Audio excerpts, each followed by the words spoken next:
Dalam kehidupan manusia, rumah bukan hanya sekadar bangunan megah yang mahal, tetapi juga merupakan cermin dari perilaku penghuninya.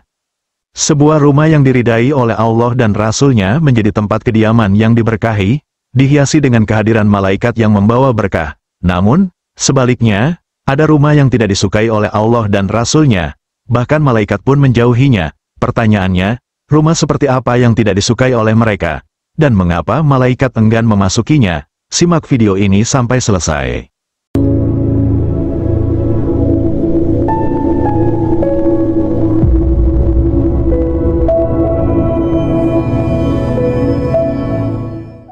Assalamualaikum warahmatullahi wabarakatuh. Syukur alhamdulillah, kita bisa berjumpa lagi di channel ini. Sholawat dan salam selalu dan tetap tercurahkan kepada junjungan kita, Nabi besar Muhammad Sallallahu Alaihi Wasallam. Allahumma sholli ala Sayyidina Muhammad wa ala ali Sayyidina Muhammad. Harapan dan doa saya, semoga saudaraku semuanya yang sudah subscribe dan menonton video ini, selalu diberikan kesehatan, dilapangkan rezekinya, diampuni dosa-dosanya, dan dipanjangkan umurnya. Amin ya robbal alamin. Sahabat yang dirahmati Allah, rumah merupakan satu bagian penting kehidupan manusia. Semakin megah bangunannya, tentunya semakin mahal harganya. Namun, yang lebih penting dari itu adalah bagaimana perilaku penghuni rumah tersebut sehingga rumah tersebut menjadi rumah yang diridai oleh Allah dan Rasul-Nya. Bahkan, malaikat pun senang berada di dalamnya. Namun, sebaliknya, ada juga rumah yang tidak diridai oleh Allah dan Rasulullah. Bahkan malaikat pun menjauhinya. Lantas, rumah seperti apa yang tidak disukai oleh Allah dan Rasulullah, dan mengapa malaikat tidak mau memasukinya? Pertama, memiliki anjing di dalam rumah. Sebuah rumah yang memiliki anjing di dalamnya menjadi tanda yang jelas bahwa perilaku penghuninya tidak sesuai dengan ajaran Islam. Anjing, meskipun dapat memiliki peran sebagai penjaga ternak atau penjaga kebun, tetap diharamkan dalam Islam karena dianggap sebagai hewan najis. Rasulullah Shallallahu Alaihi Wasallam secara tegas mengingatkan umatnya tentang larangan tersebut, sebagaimana yang terdokumentasikan dalam hadis riwayat Bukhari dan Muslim.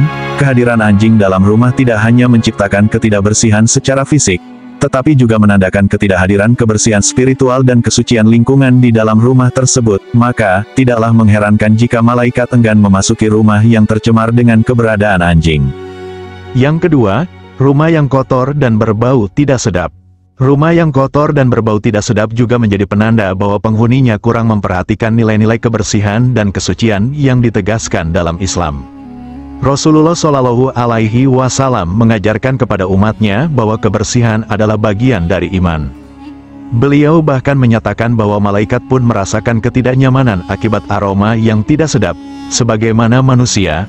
Oleh karena itu, membersihkan rumah bukanlah sekadar tugas rutin, tetapi dapat dijadikan sebagai ibadah yang bernilai tinggi dengan niat yang ikhlas. Sebuah rumah yang bersih dan harum tidak hanya menciptakan kenyamanan fisik bagi penghuninya, tetapi juga mencerminkan kesucian hati dan kehadiran spiritual yang menjadikan rumah tersebut layak didatangi oleh malaikat.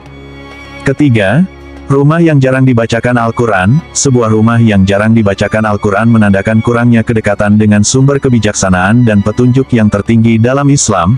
Al-Quran adalah sumber keberkahan dan cahaya yang memberikan perlindungan dan keamanan bagi penghuninya. Rasulullah Shallallahu Alaihi Wasallam mengajarkan kepada umatnya bahwa Al-Quran bukan hanya sekadar bacaan, tetapi juga merupakan petunjuk hidup yang harus diamalkan dalam kehidupan sehari-hari. Rumah yang di dalamnya dipenuhi dengan bacaan Al-Quran tidak hanya menjadi tempat yang penuh berkah, tetapi juga menjadi pusat spiritual yang menarik kedatangan malaikat.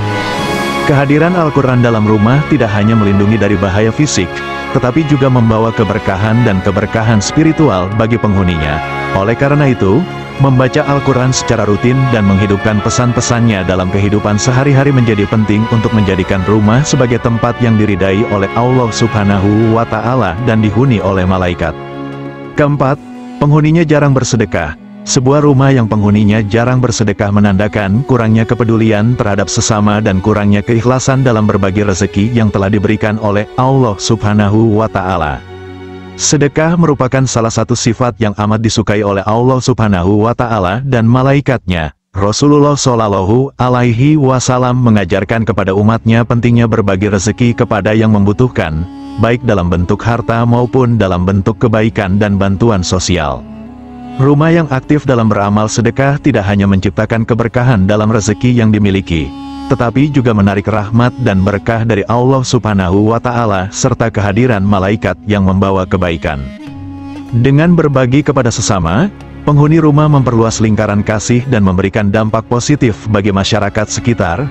Oleh karena itu, menjadikan sedekah sebagai bagian dari gaya hidup merupakan langkah penting dalam menjadikan rumah sebagai tempat yang diridai oleh Allah Subhanahu wa Ta'ala dan dihuni oleh malaikat. Kemudian, yang kelima, terdapat lukisan atau patung menyerupai makhluk hidup. Sebuah rumah yang dihiasi dengan lukisan atau patung menyerupai makhluk hidup dapat menjadi sumber kontroversi di dalam masyarakat Islam. Meskipun terdapat perdebatan di antara ulama mengenai masalah ini, namun sebaiknya dihindari untuk mencegah kemungkinan terjebak dalam perbuatan syirik atau kesesatan.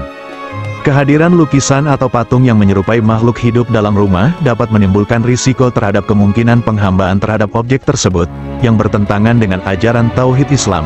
Sebagian ulama menganggap hal ini sebagai bentuk penyekutuan, syirik, karena mengarahkan penghormatan atau penyembahan kepada sesuatu selain Allah Subhanahu wa Ta'ala. Oleh karena itu, meskipun ada perbedaan pendapat di antara ulama, lebih baik untuk menghindari kehadiran lukisan atau patung tersebut dalam rumah sebagai langkah pencegahan terhadap kemungkinan terjerumus dalam perbuatan syirik atau kesesatan. Hal ini sesuai dengan prinsip Islam yang menekankan pentingnya menjaga tauhid dan menjauhi segala bentuk kesyirikan. Dengan menjaga rumah dari hal-hal yang tidak diridai oleh Allah dan Rasul-Nya, serta melakukan amal soleh di dalamnya, semoga rumah kita menjadi tempat yang penuh berkah dan keberkahan. Demikian yang bisa saya bagikan, semoga bermanfaat untuk kita semua. Amin ya Robbal Alamin. Wassalamualaikum warahmatullahi wabarakatuh.